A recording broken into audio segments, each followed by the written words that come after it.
CZD ator política de desporto com base em investimento, desporto escolar, escola básico e a território Timor-Leste. Diretor de Desporto Escolar, Secretário de Estado de Juventude no Desporto, João Rodrigues, atou informação e o programa Café da Der, o jornalista e a Salão Magna CZD, sexta-feira, Lourenço no Lurecing, fulano de dezembro, Tinari no Lurecing Rua.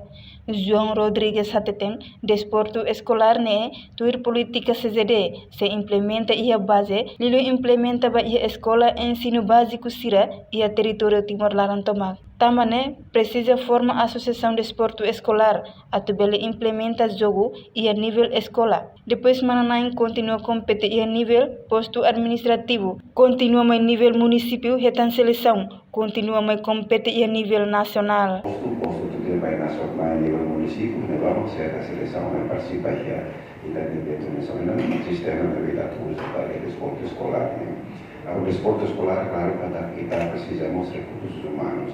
Recursos humanos é que está o serviço de cooperação do governo dele e tem a memorândum de evento entre o eleva e também base no evento de 2010.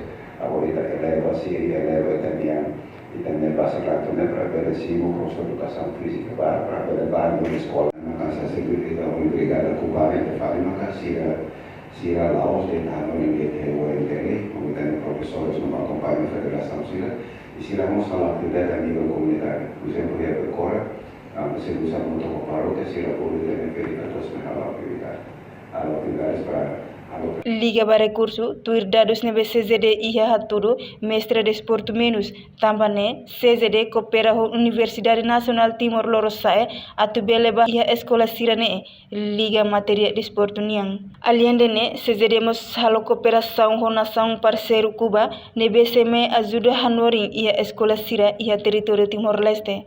Reportagem Florindo Coluna Televisão Timor Post.